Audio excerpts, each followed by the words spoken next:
Hey, I'd like to introduce someone whose voice you've heard on the show before, and that is Chad, and we have a fantastic little YouTube raffle for you. Chad, what's it all about? Yes, we have an exciting opportunity coming up for you to be able to win a free ticket to meet the Masters coming up in March, or a $500 travel allowance.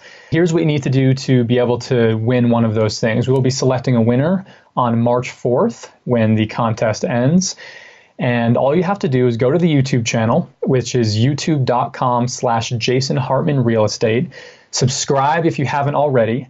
Then pick any video to watch. There's a variety of categories, everything about real estate investing, from finding the right markets, analyzing real estate deals, the economics of real estate investing, property management, financing. There's a whole wide range of videos that you can choose from, and choose one that you think would be interesting to you, watch it, and then go to the comments section and comment just a quick one-sentence comment on something that you learned from that video. And make sure to include the hashtag JHLive in the comment, and that will enter you into this raffle. Okay, so that's real easy. You just go to youtube.com/Jason Hartman Real Estate, subscribe to the channel, and then watch any video you like, and make a comment below the video of one thing you learned, include the hashtag JHLive, and that will enter you in the raffle to win a free ticket to meet the Masters or a $500 travel allowance. This ends on March 4th, so be sure to get it done before March 4th. We look forward to seeing you at Meet the Masters. Thanks for joining us, Chad. Thanks.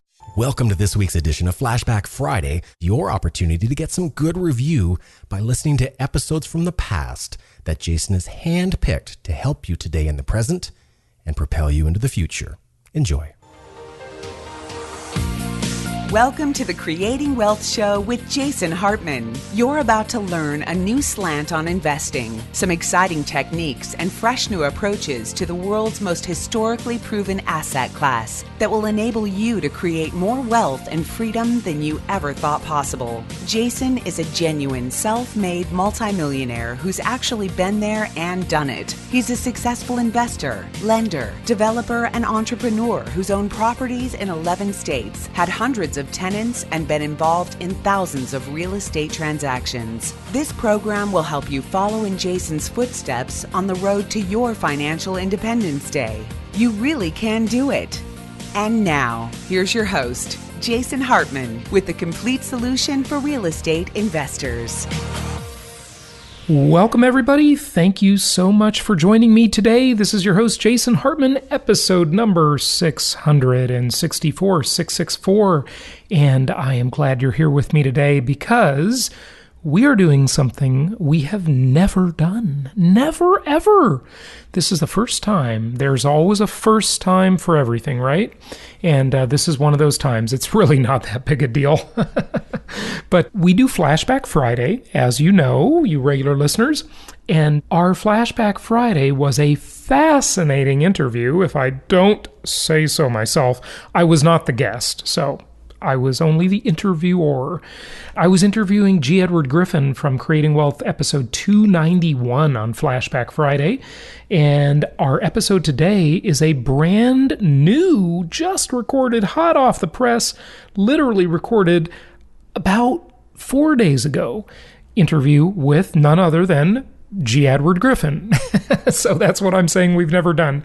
We've never done back-to-back like that. And of course, he is the very famous, well-known author of the book, The Creature from Jekyll Island. Fascinating look at money, freedom, conspiracy theories, the Federal Reserve, the banking cartel, the IMF, the International Monetary Fund, the World Bank, all of these institutions that control our lives in so many ways that we literally don't even notice them. In talking about that, think of it from this perspective.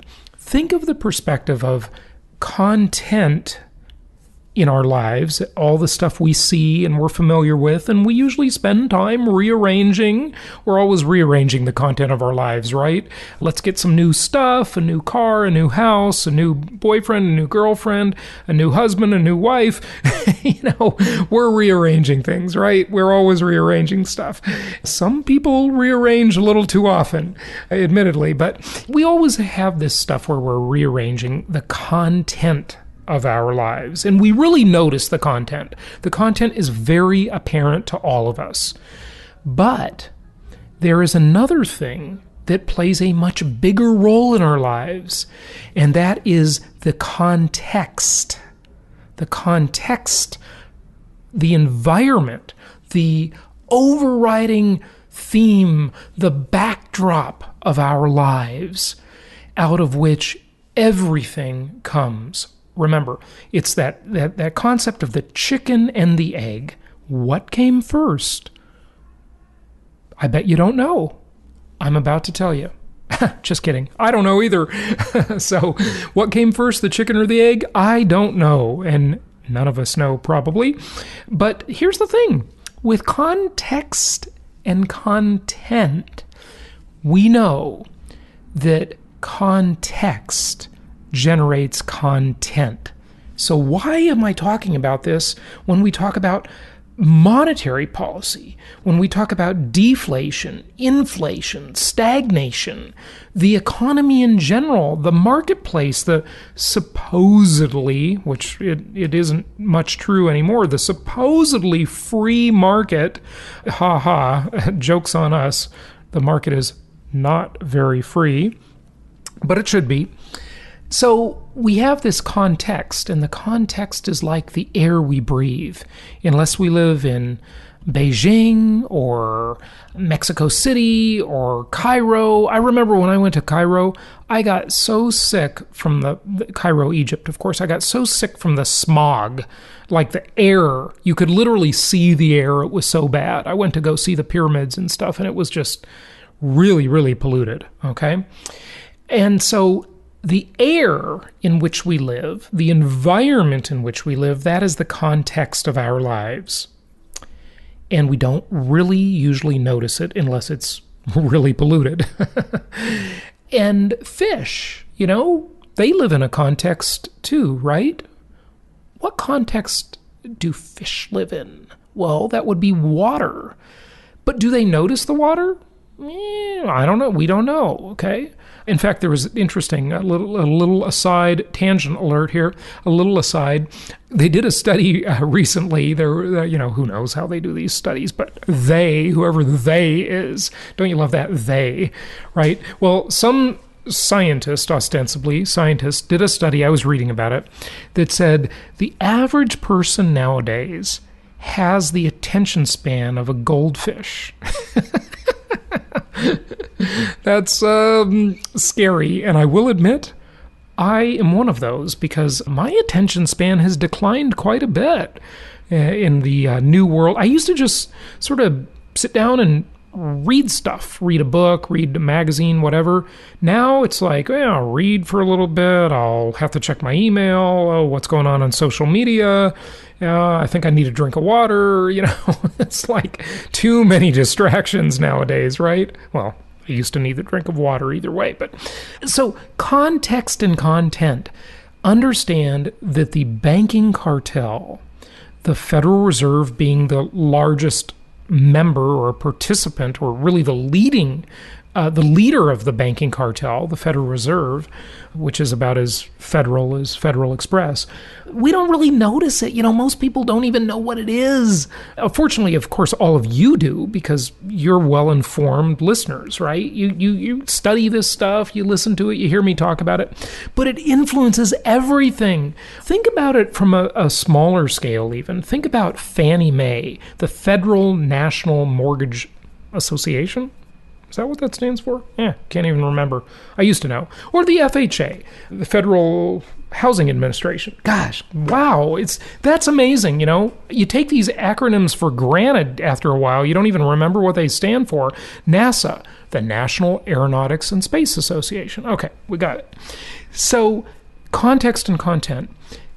when we're investing in real estate out there in the marketplace, we sort of take the secondary mortgage market, Fannie Mae, Freddie Mac, we take these organizations that really provide a lot of the context in which we invest because they influence prices, they influence rental rates, they influence, obviously, financing availability and the amount we pay for financing and all of this stuff. So that's part of the context, right? Even things like Zillow, things like certain books, certain themes, certain types of education out there influence the context, the environment in which we play, the playing field.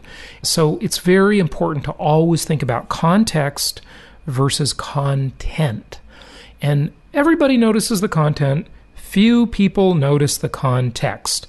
And when we talk about the Central Banking Cartel, that is a huge part of the context of our lives in so many ways. It influences our wealth, our savings, our God forbid, hopefully we don't own any stocks. We're just real estate investors. But the price of stocks, real estate, precious metals, everything, the cost of a new car, the cost of a television set, everything, the price of oil, the price of other forms of energy. It's just omnipresent, right?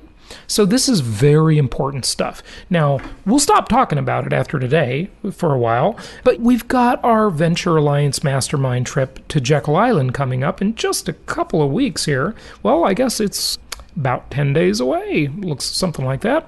It's going to be a great time if you're interested in taking your entrepreneurship and real estate career and really becoming a real estate entrepreneur of sorts to the next level. Check out venturealliancemastermind.com, venturealliancemastermind.com, and you can join us as a one-time thing as a guest on historic Jekyll Island, where the Federal Reserve was founded. And so this additional brand new conversation with G. Edward Griffin, who's really the foremost thinker and author on this subject, I think you'll find it to be fascinating, but it also influences another huge context, and that is the context of freedom, because your resources are really nothing more than your time and talents, right? So we all go out into the world, we contribute our time and our talents, and we get something back for it. We call that money. It's really just currency. And there's a difference between money and currency. Money having intrinsic value, currency being a symbol of that intrinsic value, not really the value. Currency is like a derivative. My definition of the derivative is the thing about the thing, right? And that's really what currency is. That's what dollars are, euros are, yen, yuan, reals, pesos, any currency on earth. Those are all currency. It's just a symbol. It's a derivative. It's not the thing. It's the thing about the thing. And so the value of this thing about the thing that we're all chasing after, the almighty dollar, as they say, is constantly fluctuating because of this fake, man-made, artificial context in which we must live. And before we get to our interview, I just want to say the most important thing that has been the theme of my investment education for you over the last 12 or 13 years, and on this show for the last 10 years. What is that theme? The theme is align your interest as an investor. Align your interest with the most powerful forces the human race has ever known. Remember, you're listening to Flashback Friday. Our new episodes are published every Monday and Wednesday. Central banks and governments. Align your interests with them. Fools try to fight them. Fools who are eating refried beans in the woods, stocking up for anarchy and civil unrest and societal collapse, they refuse to align their interests with these incredibly powerful entities. Now listen, I'm not saying I like it. I don't like it. I think philosophically it's disgusting. But you know the old saying, if you can't beat 'em, join 'em. So there you go. Align your interests with them. Understand and be critical of them, for sure. But at the end of the day, this investment philosophy that I've been teaching you is about an alignment of interest. You're not jumping into part of the scam that they're perpetrating on humanity, but you're just aligning your interest with what they're going to do, most likely. And you know what that is. We've talked about it on the last 63 episodes, right? So let's jump over to our interview with G. Edward Griffin. Check out property investments at jasonhartman.com. Join us for our Ohio property tour coming up soon. jasonhartman.com in the events section. Early bird pricing for our Ohio Creating Wealth seminar and property tour.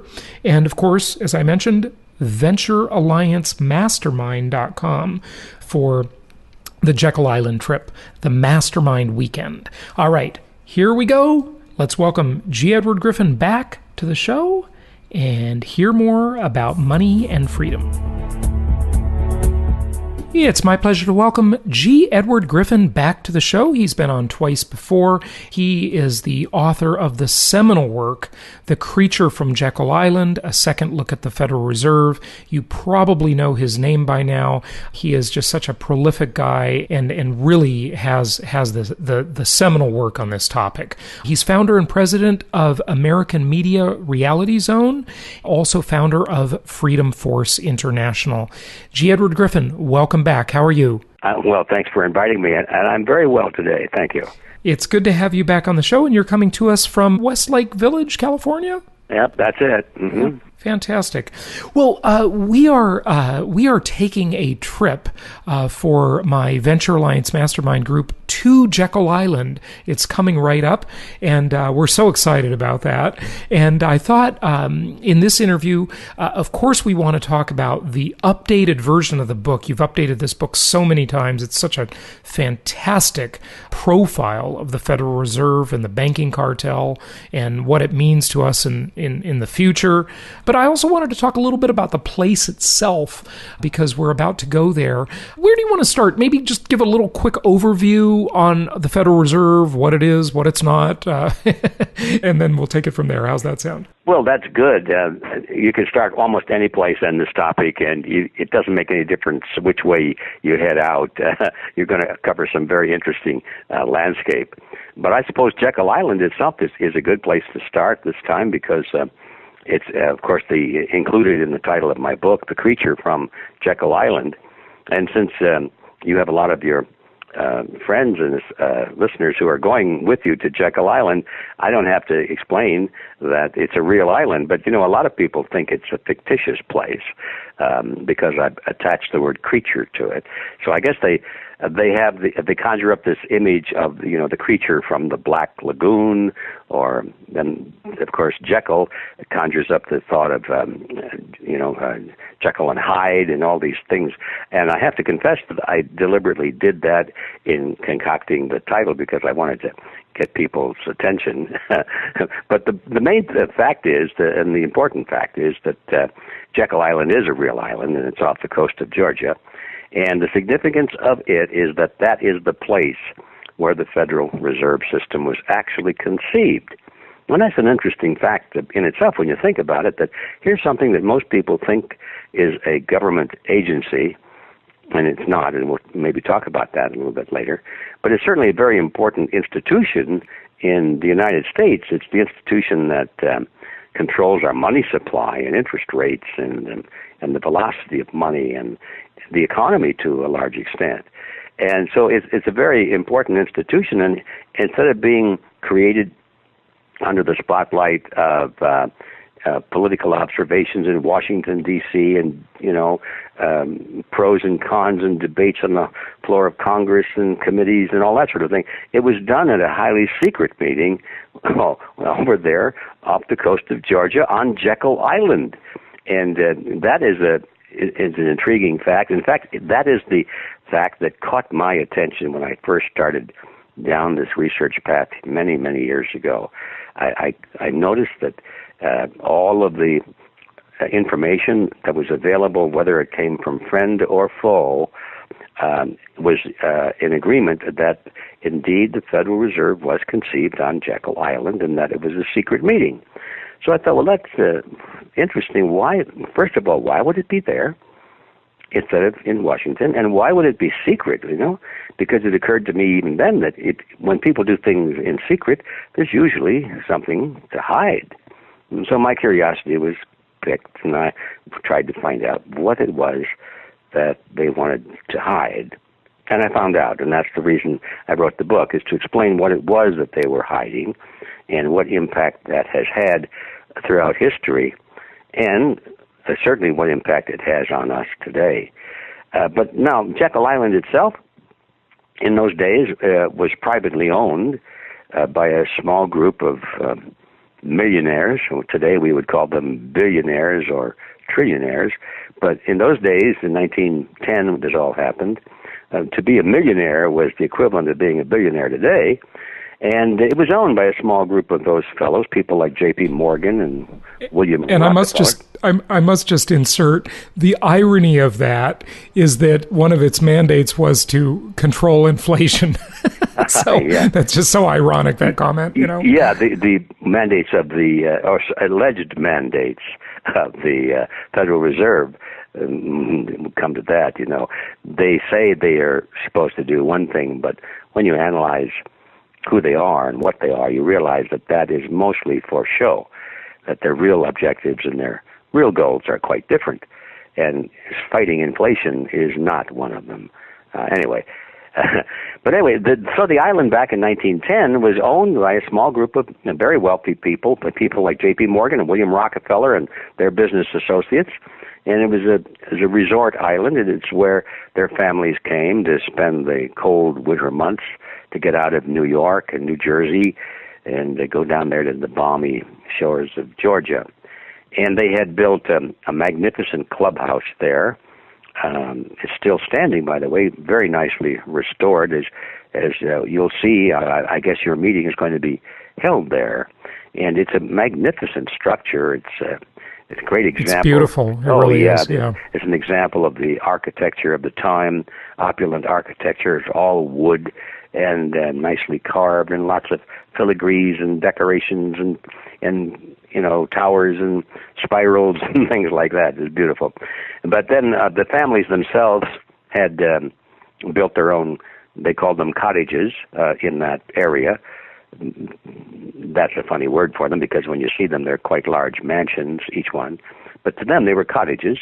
And many of those have been restored, too, and I enjoy taking a trip around the island. They have a tour, and you can visit several of those cottages.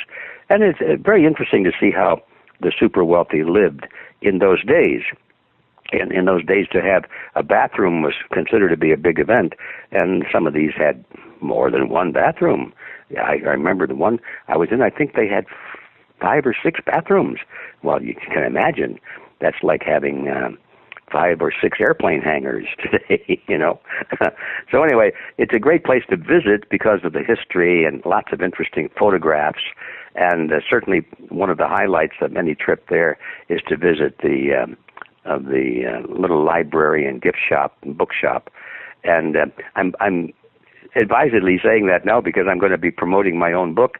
One of our customers sent me a letter about, I guess 9 months ago, with a photograph. He had visited this bookshop, the gift shop there in Jekyll Island, and lo and behold, right as you walk in the door, there's my book sitting up there on a shelf. The most prominent sales space in the whole store is loaded up with my book and recordings on the creature from Jekyll Island, and I've been told that is one of their best sellers there in the gift shop, which is just it tickles me pink because my story is not a very it's not flattering. It's very flattering. critical. Yeah.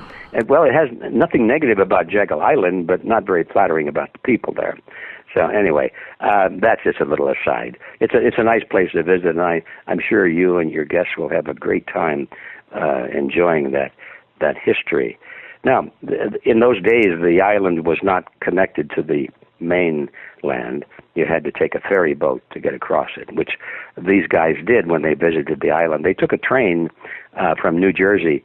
It was a two nights and a day train trip south, and when they got to Brunswick, Georgia, they had to get off the train, and then they were taken down to the inland strait there, where there was a ferry boat that took them over to the island. Now you can just drive right across, a nice big broad bridge, and if you're not paying attention, you're not even aware that you're going over water. But anyway, all that's very secondary. The main thing is what happened there. These fellows who actually were the top bankers in the United States, representing the biggest investment houses of the world, like Kuhn Loeb and Company, and we got the Morgan Bank and the insurance group that was owned by Morgan, and the Rockefeller Group. The main bank, the biggest banks in the world, really. Well, maybe second only to the Bank of London. Were all represented at this meeting, and the purpose of the meeting was to draft the terms, the outline of what became the Federal Reserve Act. And as you just said a moment ago, it was advertised partly to control inflation, although inflation in those days was not a big factor because there hadn't been a lot of it. In fact, it was very stable currency because up until that time, real money was backed by gold and silver, and in many cases it was gold and silver. A lot of transactions were conducted in the real bullion itself and in coins. And the dollars themselves were supposed to be backed by gold and silver, although we found out in later years that there was a lot of criminality in the banking system. And even though... Imagine that. Yeah, imagine that. Yeah, and so that they weren't backed by gold or silver. And that's the reason that there were bank runs, because when people got whiff of the smell that their money wasn't really in the bank, that it had been lent out and multiplied, and claims made against it far in excess of the units that were behind it, and they began to think, well, maybe my money isn't secure, and they went to ask for their money. Well, all of a sudden, that was what we call a bank run, and people lined up to get their money out, and the first 5% got their money, and the rest were greeted by a closed door. And so that was the real banking crisis of the era, the bankruptcy of the banks, state banks primarily. And so there was great hue and cry in Congress to pass legislation to reform banking, to stop that kind of thing. It wasn't inflation that was destroying the economy. It was the failure of the banks to deliver on their promises to their depositors.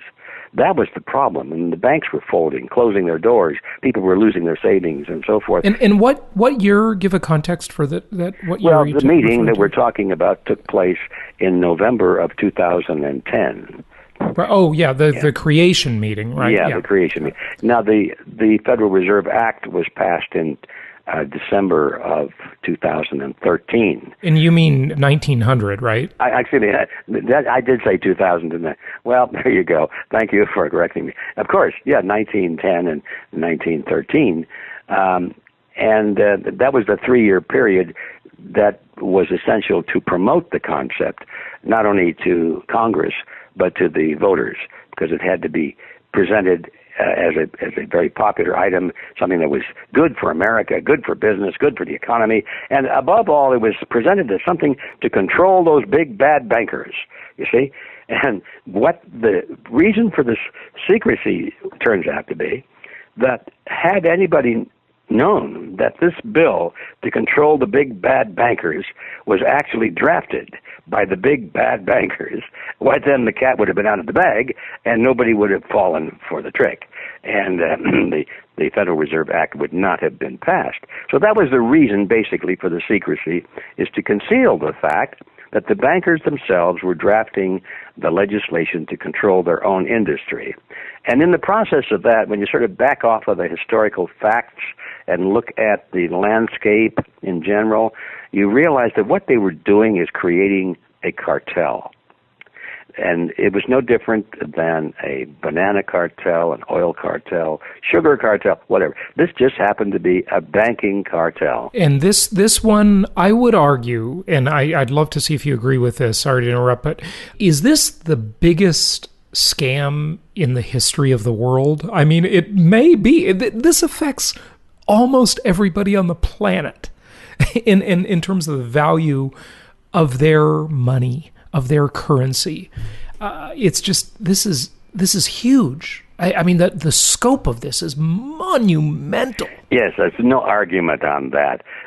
And I would be tempted to say it is the biggest scam, but one has to be a little cautious on that. If you think for a moment of history, perhaps wars are the biggest scam. I don't know.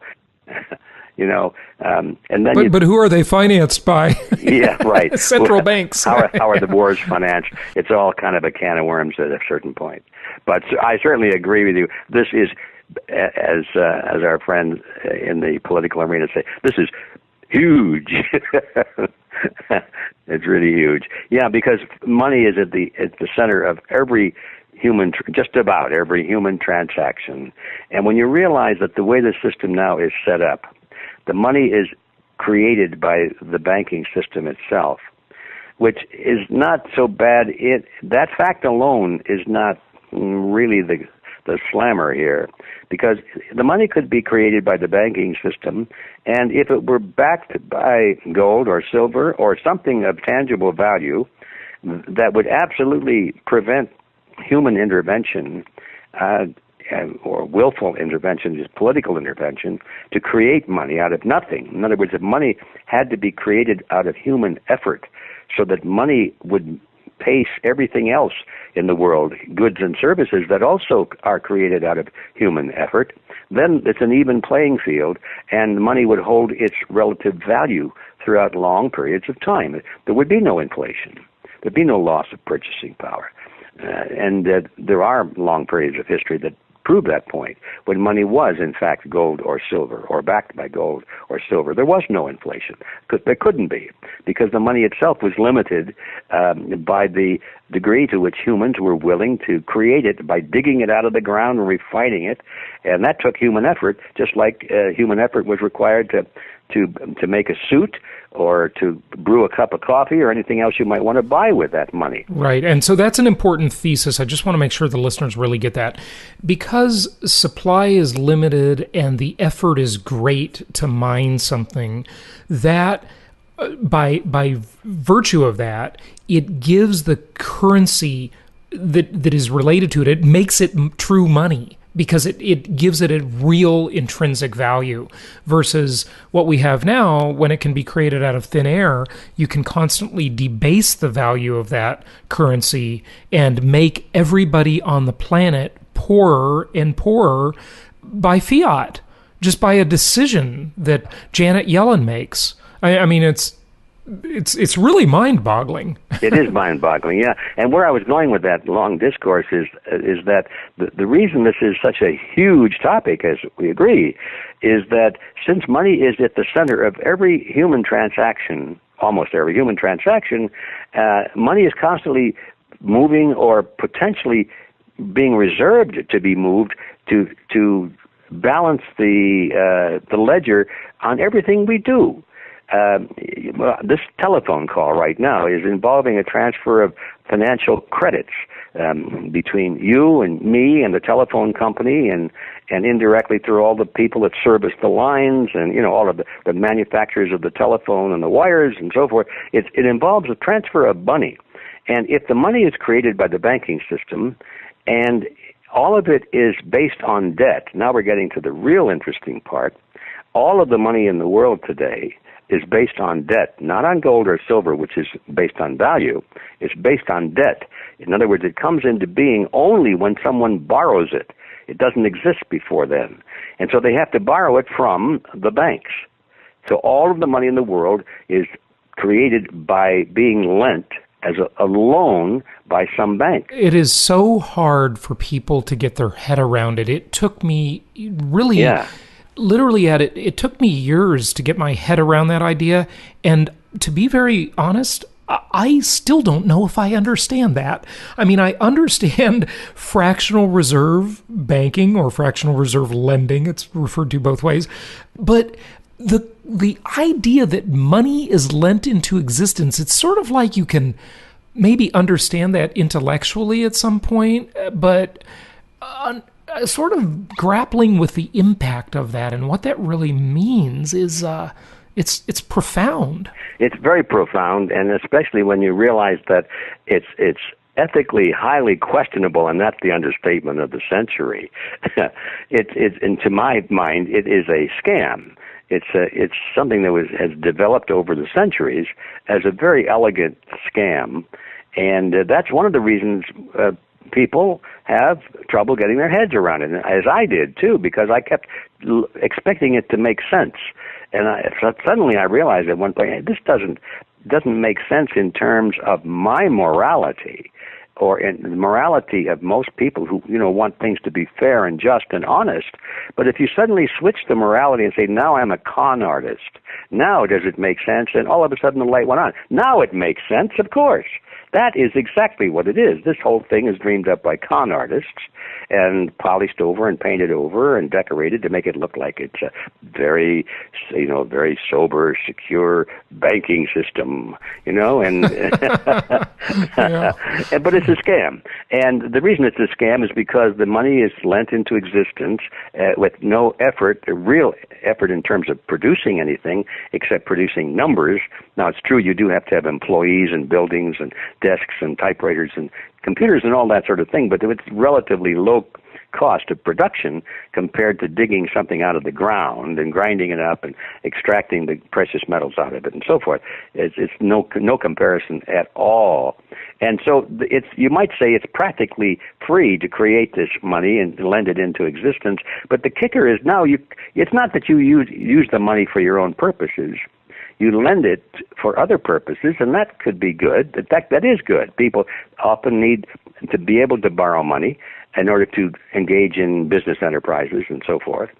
But now you're collecting interest on what? You're collecting interest on nothing. Now, there is the scam.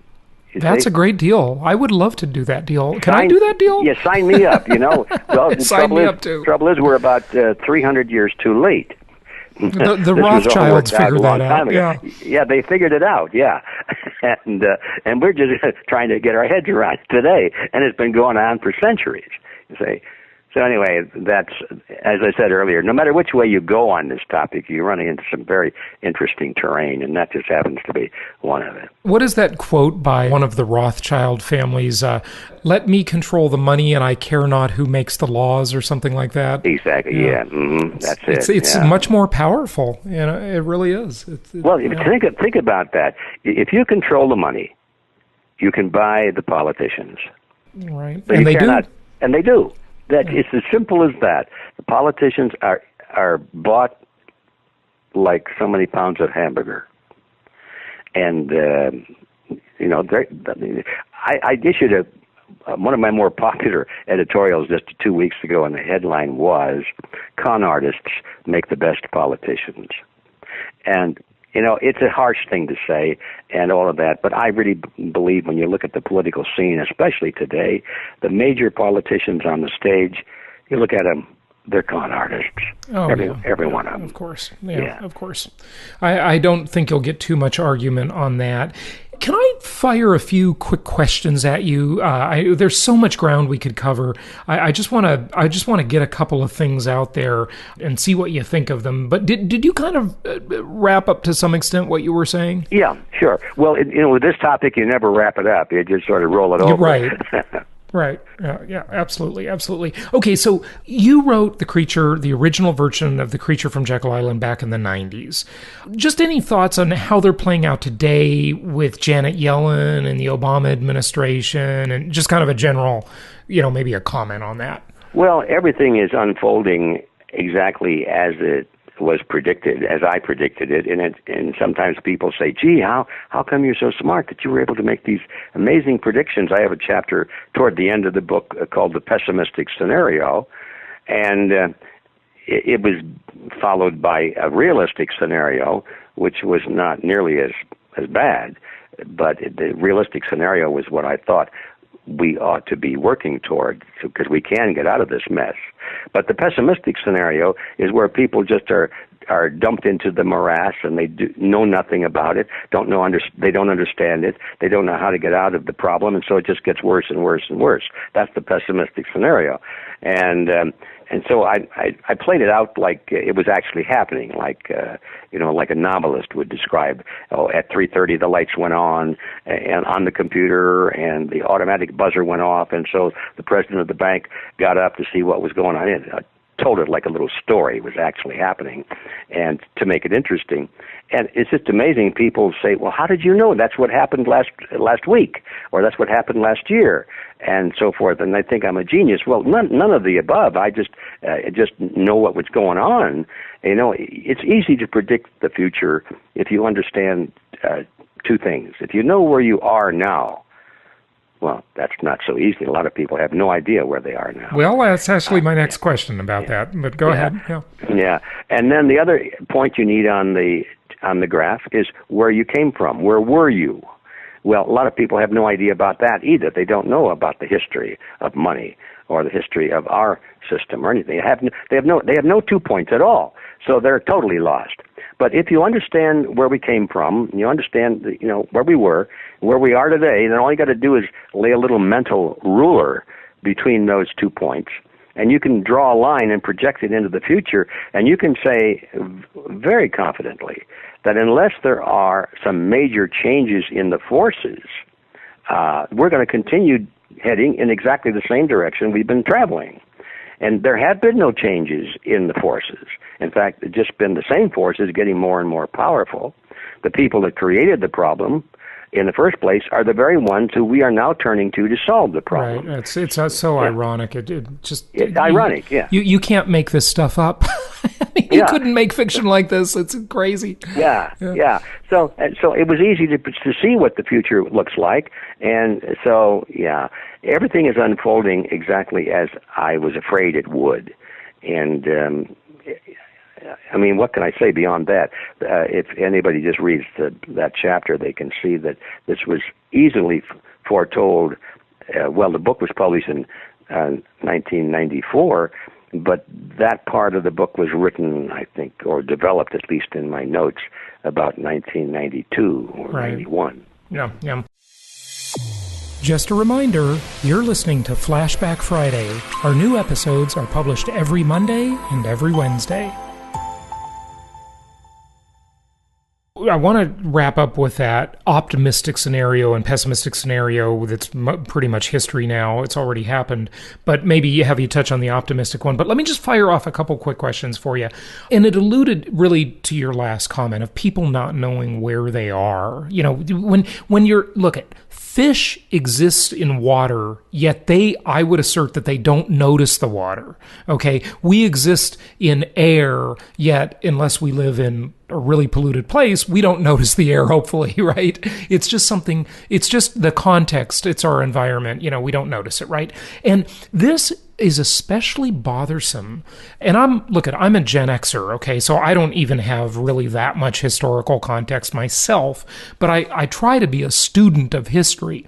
And it is so frustrating to me when I talk to Generation Y, when I talk to the millennial generation, and they just don't get it. I suppose every generation feels this way about the generation one step removed from them, or maybe 2 steps removed from them, but they just don't know where they really are. They don't understand, seemingly, and I'm sure there are many things I don't understand either that baby boomers would say to me that I don't get.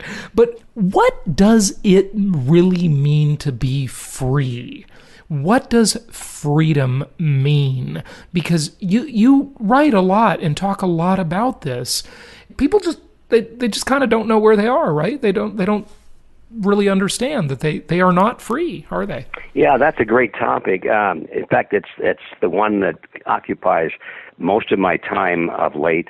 As I think I mentioned to you before the program, I'm living and breathing an organization that I created a few years ago called Freedom Force International, and that is really the central focus of our efforts, is to create a better awareness of what does it mean to be free.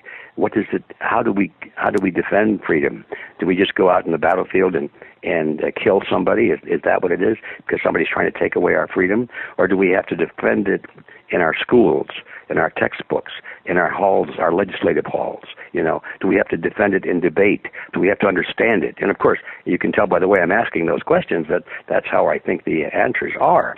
Freedom is something we have to understand before we can really defend it, because history has been loaded with examples that people have rise up against some great tyrant, and at great cost in treasure and blood, they'll overthrow the tyrant because they hate him. He's a tyrant. And first thing you know, the guy that replaces him turns out to be no different, if not worse, because they didn't understand what makes a tyrant. They think that a tyrant is just a bad person, and they don't realize it's a system. Tyranny is an outgrowth of a system, of the concept of what is the proper function of the state, what should the state be allowed to do, and what should it not be allowed to do. Those are issues that are not taught in school, and they're not even discussed in philosophy classes or political science classes. Well, the whole agenda of school is controlled by, especially now, by I call it communist core instead of common core. Well, yeah, and it's not a bad word, except one of the things we try and make very clear in Freedom Force is that all of these words like communism and fascism and Nazism and socialism and some of the so-called opposites like capitalism and we got all these words floating around there, and very few people can define them, and you even look them up in the dictionary and there's a lot of contradictory definitions. And I discovered a long time ago that you have to peel off those labels and look underneath at the ideology. And when you do that, you find that in the Western world, at least, there are only two ideologies, only two, and they're clearly defined, and the rest of them are just garbage. The words don't mean anything. And the two ideologies, on the one side, were those words that we just mentioned, fascism, communism, Nazism, and so forth. Those are merely variants of one concept, which is called collectivism. They're all of these isms that we've talked about believe the same thing. It's collectivism. And now they get a different flag and a different uniform, or they come from a different nation, and we call it something very special, like, Nazism or communism. Communism came from Russia, Nazism came from Germany, and so forth. And so, but what's the difference between Nazism and communism? I defy anybody to find a significant difference between the two, because there isn't any. I've studied the works of Marx and Lenin and Stalin and Mao Zedong and Hitler. I could probably pretend like I was a true believer and make it sound pretty authentic, because I studied this stuff when I was younger. What are these guys up to? Why is this so appealing? And I made the most amazing discovery a long time ago that they're all the same, basically. They all have as one of the principles. There are 8 of them, and I was able to identify major ones. One of them, for example, is that they all believe that the group is more important than the individual, and that the individual must be sacrificed, if necessary, for the greater good of the greater number. Now, that's fundamental to all forms of collectivism. You'll find in communism. And they make that idea sound so noble, It sounds so noble. I was taught that in school. I was taught that in an American school, and I bought into it. I thought it sounded so good. It wasn't until later years I began to read and understand deeper issues that I saw through the facade. Talk about a con artist promoting an idea. That is one of the top. Well, just briefly, just tell us in like a sentence, what is that? What did you see? Why is that a facade? Why is that idea faulty? As if I didn't know, but I'd love to hear your thoughts on it. Okay, well, it's oh boy, I don't know how much time we have, but here we go. Well, we've got as much as you need. the idea that the group is more important than the individuals is based on an assumption. And the assumption is that there is such a thing as a group. There isn't. there is no such thing as a group, okay? The word group is an abstraction in the mind. It doesn't exist. You cannot touch a group. You cannot see a group. You can only touch and see individuals. And group, this word group, is a mathematical abstraction in the mind. It doesn't really exist. It's like the word forest. There's no such thing as a forest. There are only trees. Right. And you can't cut down a forest, but you can cut down trees. And so when you say that the group, which doesn't really exist, has rights that are superior to individuals, which do exist, they're the only thing that exists, you've made a huge blunder, and we set in motion a concept in which some leader is going to step forth and say, I represent the people. I represent the leader group. Represents themselves. Yeah. That's who they represent. Yeah. Well, see, there you have it. The Nazi Party, the Communist Party, what are they? They are the representatives of the group. And there's always a great leader at the head of that party. And the leader always is the one who's living in absolute luxury and who's enriched and has power. And he can execute anybody he wishes. It's absolute tyranny, just like from 1,000 years ago, except it's all polished over with these phrases like, the greater good for the greater number. Oh, my gosh. Well, take a lynch mob, for example. Now, this is sort of wrapped up in the word democracy. The greater good for the greater number, that's, majority vote and so forth. Take a lynch mob. Well, there's only one dissenting vote. The one who's being lynched, right? Yeah, he's at the end of the rope. So what's wrong if it's for the greater good of the greater number, and if democracy is a great concept, and that the majority should always rule, then what's wrong with the lynch mob? Right. Absolutely. Yeah, very good point. Ed, I love the way you said that. I also love the way Ayn Rand said it when she said in one of her essays, she said, there is no such thing as group rights. There are only individual rights. The smallest minority in the world is the individual. And like you said, it's an abstraction. The group does not exist. There are just a bunch of people. When people clamor about, we got to have Hispanic rights or African American rights or rights for overweight people or rights for males and females. Yeah, everybody's entitled to an individual right, regardless of their ethnic origin, race, religion, nationality. Everybody is entitled to an individual right, and it should be the same as everyone else, not different. Right. Yep. Yeah, very good. As simple as that. Well, these are the things. These are some of the things that distinguish individualism from collectivism. And so we have to start with an understanding of what freedom is. Freedom comes from.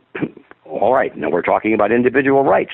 Freedom comes when the individual, you and I, are protected by the state, protected against the passion and greed of the group, of the majority. Once the majority can vote anything it wants, can vote to take your money away, can vote to put you in prison, can vote to make you conform to a certain code of ethics or whatever. To make you pay for someone else's college or health care. Once you let the majority have the power over you as an individual, simply because it's supposedly for the interest of the greater good, you've had it, brother. You're through. You're a slave. You are, yeah. It's amazing that people think that other people should be enslaved, literally, quite literally, at the point of a gun.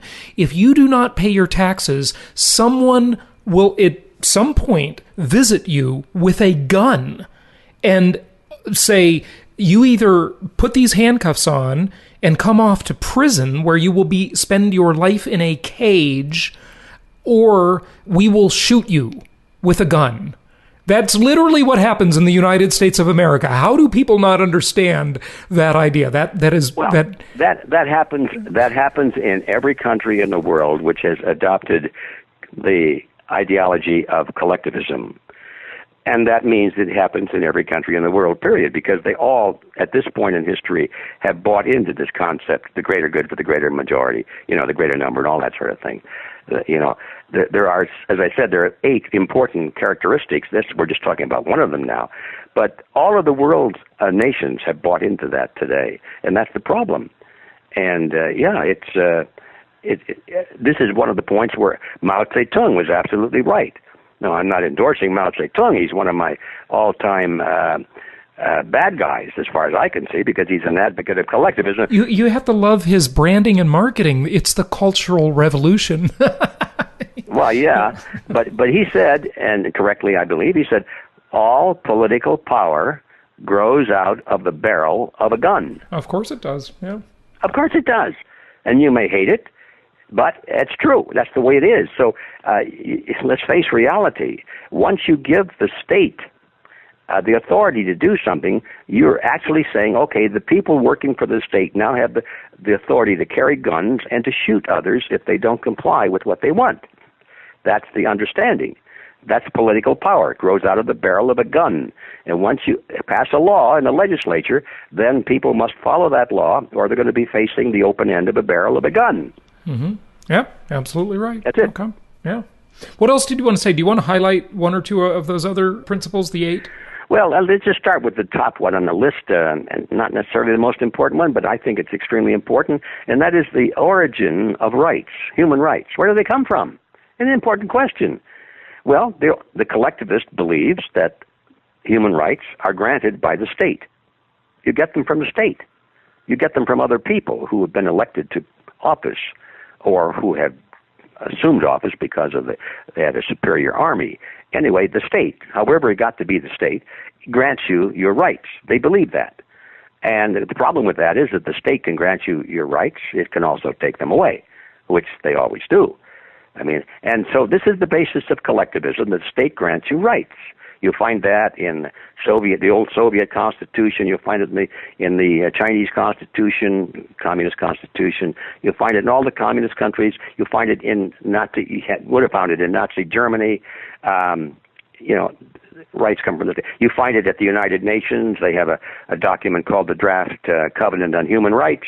It says there in very plain language, in the issuance of the following rights, which are issued by the state, and it's right as plain as you can be. They come right out because they believe it. All right. And the individualist, on the other hand, thinks that the rights are ingrained in the individual. They're part of the individual.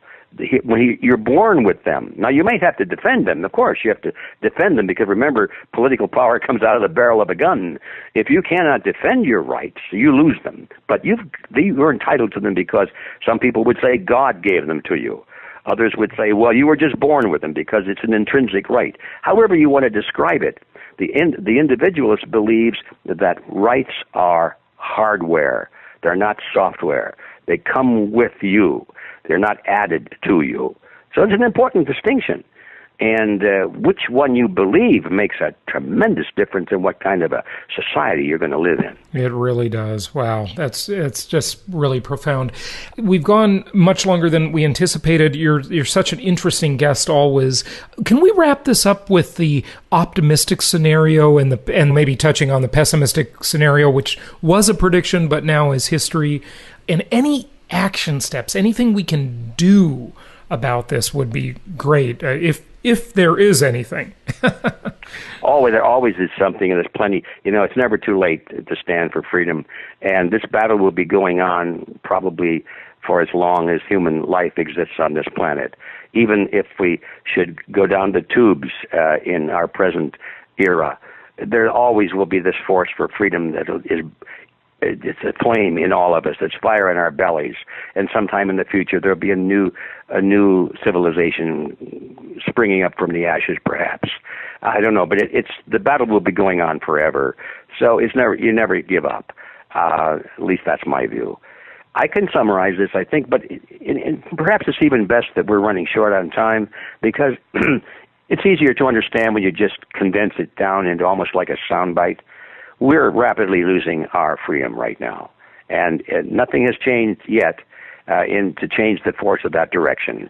So I can predict that in the next, probably the next 10 years at least, we're going to continue going down, down, down, because nothing is in place yet to reverse it. It's a locomotive coming down the track, and you just don't stop a locomotive and send it back the other way instantly.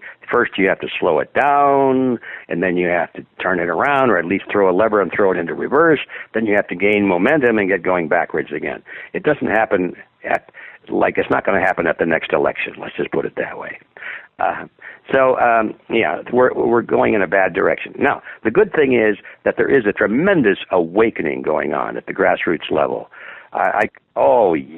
Absolutely. When I first began to talk about these issues, had some kind of a real substantial platform, was back in 1994.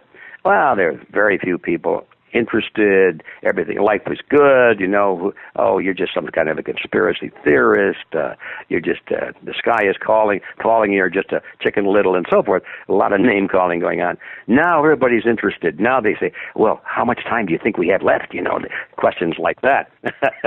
So it's a whole different atmosphere out there. People know something is wrong. And so this is the first step to being able to change something. Now they're willing to listen and begin to consider some of these issues. So that's very, very encouraging to me.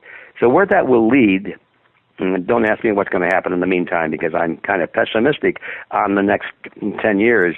But where that leads, no matter what happens in the next 10 years, where that leads is very encouraging to me. It means that there will be, finally we'll come to that tipping point where it'll just be impossible, almost impossible. I'll have to always caution and condition my words, but nothing is impossible, but almost impossible to keep this desire for freedom down. I think that there'll be a surge for freedom, and this time, if we do our job correctly, and we're not just saying go out and meet the bad guys and replace them with good guys, if we're talking about principles instead of personalities like we do now. I mean, when you look at the presidential campaign, nobody's asking these people what they believe. They just ask them, well, what would you do under these circumstances? And how do you answer his criticism and so forth? It's kind of like a little show. Once we get rid of that nonsense, once we get rid of thinking that political parties mean anything except ways of controlling us, and start thinking in terms of principles, like we were talking a moment ago, what is the group more important than the individual? Where do our rights come from? That kind of thing. Talking about principles, then at last we'll be ready to rebuild, and that is where that's the optimistic scenario that I see. The optimistic scenario comes to a point where we can change society, and we will. And part of that, of course, we started off talking about the Federal Reserve. Part of that is to return to a sound monetary system. And we can do that easily, just once we have a resolve to do that. Well, we have to understand that fiat money is not the solution. It's bad that bankers can create money out of nothing, but it's not any better if politicians can create money out of nothing either. There's a I'd say it's a little better, but a little bit. But yeah, it's 3% better. You're going to die anyway, but maybe you'll live 3 seconds longer. Well, there you go. Okay. Yeah. So anyway, once we get these principles clearly in mind, then there's hope for the future, and that's what it all adds up to. Yeah, fantastic. Give out your website and tell people where they can find out more about what you're doing now. Of course, the book is available. It's fantastic. But, your work with Freedom Force and so forth, tell us where they can find that. Yeah, well, first I'll start with the commercial side, where we try and make some money. We have to sell things that keep going, so we sell books and we sell recordings and DVDs. We have about 100 different educational items there, and that's all found on realityzone.com. So if you want to really dig into the literature and read some of the history and all of that, you'll find all of those things at realityzone.com. Now, the think tank side of this, we have nothing to sell over here, and this is where I'm spending all my time, is freedomforceinternational.org. freedomforceinternational.org. That's where we get into the ideology. That's where we get into the strategy. That's where we get into the concept of how can we work together? How can we reclaim control over our own system? How can we replace those collectivists who now are literally in just about every political office out there, how can we replace them with individualists who have no axe to grind except to restore freedom? And is there a strategy that can be done for that? If so, what is it, and how do we start? That's all found at freedomforceinternational.org. Yeah, fantastic. Well, G. Edward Griffin, thank you so much for joining us again, third time on the show, and it's always fascinating to talk with you. Very interesting, very engaging. I cannot wait for our upcoming trip to Jekyll Island, the place where it all happened. And I believe I mentioned to you last week that our meeting is taking place in the exact same conference room. They call it the Aldrich Federal Reserve Room. So literally, if those walls could talk, right? Yeah, and they do talk. They talk through my book. And over the fireplace in that room, you'll see a big composite photograph of the men who sat in there in 1910 and created the Federal Reserve. They got their pictures up there on the wall. Wow. Yeah, amazing stuff. Well, thank you so much for joining us. Okay, thank you for inviting me. I've never really thought of Jason as subversive, but I just found out that's what Wall Street considers him to be. Really? Now, how is that possible at all? Simple. Wall Street believes that real estate investors are dangerous to their schemes because the dirty truth about income property is that it actually works in real life. I know. I mean, how many people do you know, not including insiders, who created wealth with stocks, bonds, and mutual funds? Those options are for people who only want to pretend they're getting ahead. Stocks and other non-direct traded assets are a losing game for most people. The typical scenario is you make a little, you lose a little, and spin your wheels for decades. That's because the corporate crooks running the stock and bond investing game will always see to it that they win. This means, unless you're one of them, you will not win. And unluckily for Wall Street, Jason has a unique ability to make the everyday person understand investing the way it should be. He shows them a world where anything less than a 26% annual return is disappointing.